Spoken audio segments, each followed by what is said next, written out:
Assalamualaikum warahmatullahi wabarakatuh. Selamat pagi semuanya. Kami di sini akan mempresentasikan tentang program pengembangan karyawan. Kami dari kelompok 9 yang beranggotakan Ajeng Istiani, Aura Hana Safitri, Bagas Saputra, Nurul Tiara, dan Salsabila Mulyawati. Apa itu program pengembangan karyawan? Menurut Wahyuni 2018, pengembangan karyawan adalah sebagai upaya peningkatan keterampilan dan pengetahuan karyawan lama ataupun baru yang dibutuhkan untuk melakukan suatu pekerjaan, baik untuk saat ini atau untuk masa yang akan datang.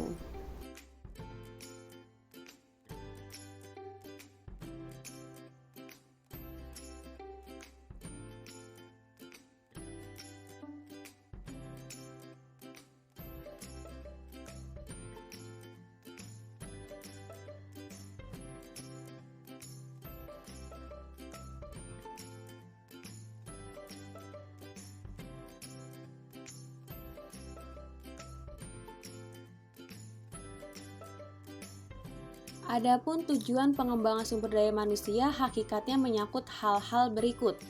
Yang pertama ada produktivitas kerja. Dengan pelatihan SDM, produktivitas kerja karyawan akan meningkat, kualitas dan kuantitas produksi semakin baik.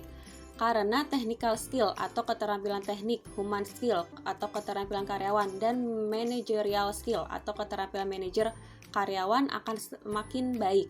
Kedua, meningkatkan efisien. Pengembangan SDM juga dapat meningkatkan efisien tenaga, waktu, bahan baku, dan mengurangi ausnya mesin-mesin.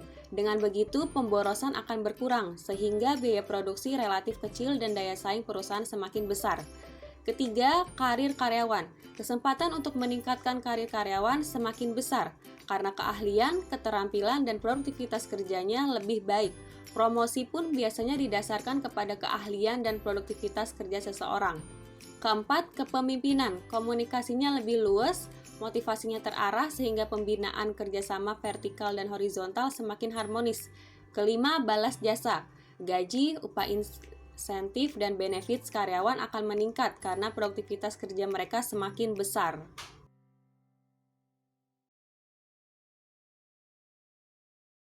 Metode pengembangan diri terdiri dari teori pertama, metode latihan atau training method.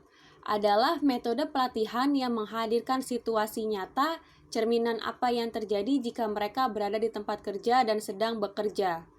Teori kedua, metode pendidikan atau education method, adalah suatu usaha untuk meningkatkan kemampuan teknis, teoritis, konseptual, dan moral karyawan sesuai dengan kebutuhan pekerjaan atau jabatan melalui pendidikan.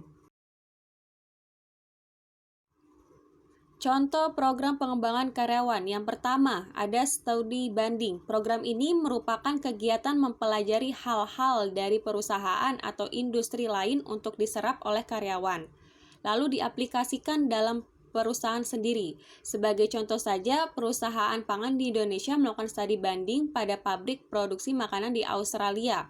Proses, mesin, dan alur produksi bisa saja berbeda. Dari perbedaan ini, para karyawan yang ikut program bisa mengambil catatan tertentu. Pelajaran dan catatan yang diambil nantinya didiskusikan dengan tim lalu diaplikasikan dalam perusahaan. Kedua, observasi. Program pengembangan karyawan yang satu ini sudah banyak digunakan saat ini untuk melatih rekrut baru. Dalam melakukannya, karyawan harus mengikuti dan melihat bagaimana suatu pekerjaan dan proses kinerja bisnis di perusahaan dilakukan. Biasanya, 1 atau 2 karyawan yang ikut program ini akan dipasangkan dengan karyawan yang sudah ahli dan senior. Mereka dengan tenang mengikuti apa yang sedang terjadi. Mereka boleh mengambil catatan, tapi tidak boleh bertanya ataupun mempengaruhi flow kerja dari karyawan senior ini. Nah, pada akhir sesi, refleksi akan dilakukan. Dalam sesi ini, proses tanya jawab dan diskusi baru akan dilakukan. Catatan yang tadi sudah diambil bisa dibuat bertanya jika memang ada yang belum jelas. Ketiga, seminar dan workshop. Program berikutnya yang bisa diikuti adalah seminar dan workshop. Berbeda dengan kelas pelatihan pada umumnya, hal ini biasanya terbuka. Pembicara akan menyampaikan sesuatu dan audiens mendengarkan dan bertanya. Biasanya bentuk program ini juga lebih cocok untuk kebutuhan pelatihan soft skill dan motivator.